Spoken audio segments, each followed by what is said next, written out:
I served for a time as the education coordinator for Maryland Hall for the Creative Arts. And in that position, among other things, I got to take courses basically for free. So I took a course in tap dancing, I took a course in airbrush, and I surprised myself by signing up for an acting class.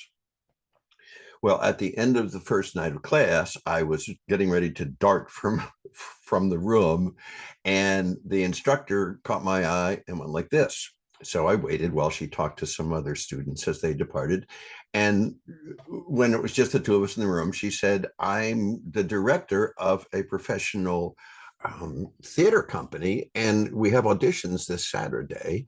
And I would love it if you would come and audition." And I didn't know what to say. So out of my mouth came yes. So I showed up and I did audition and I was cast. And so the next thing I know, I am deeply involved with the Annapolis theater community, which turned out to be a wonderful thing. And one of the things I discovered in those years was that I learned a lot about being myself as I learned about being other people. So I got cast in a show called Allegheny Snowman, and the play is about a wonderful weather guy at a tiny TV station in Western Pennsylvania. Everybody loves this guy. He dresses up as a snowman for the Christmas weather, and he dresses up as a turkey for the Thanksgiving weather and everything. But what you don't know about his backstory is that at the very end of World War II, he and his family lived in Germany, and he was conscripted into the Wehrmacht, the German army, at age 15 because they were running out of soldiers. And he was sent to become a guard at Auschwitz so that a real soldier could be relieved from that job and sent to the front. And the commandant of Auschwitz, as a signal honor for this poor young guy, made him what they called the snowman. And the snowman was the one who released the flakes of Zyklon B into the showers, at which point it released poisonous gas.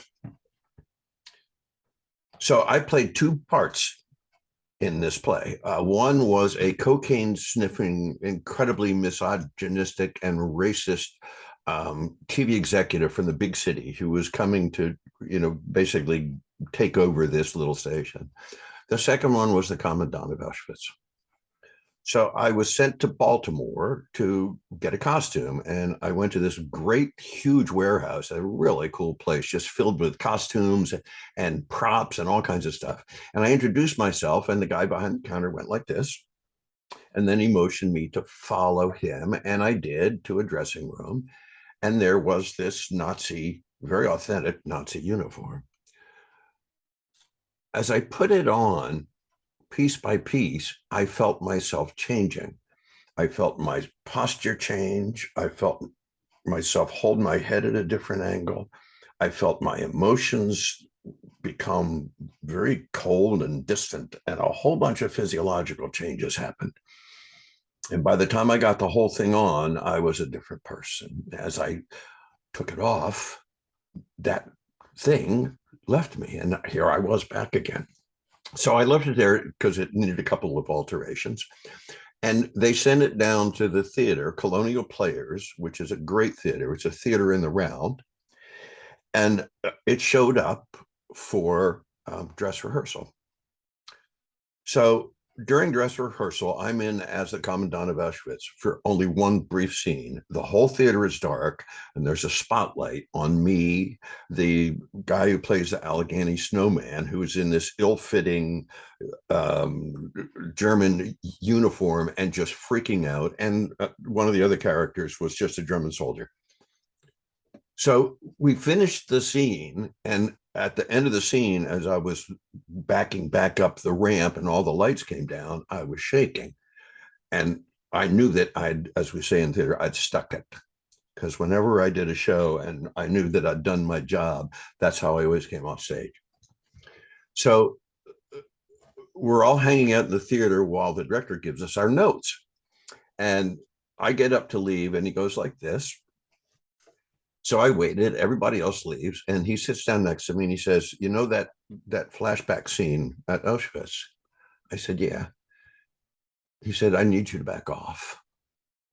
You're scaring the cast. You're scaring the crew who were backstage, and you scared the hell out of me. So for the run of the play, I came close to whatever the precipice was that I'd gone over, and I stopped there. So you couldn't hear sound during the scene in the house. People were just holding their breath because it's a very powerful scene, and I think it did a good job. But I learned something really important about myself is that whatever spark I've fanned to life for that character in that scene is within me, and it's within me still. And I don't know what that means, but I'm very, very sure that it's there. That's all.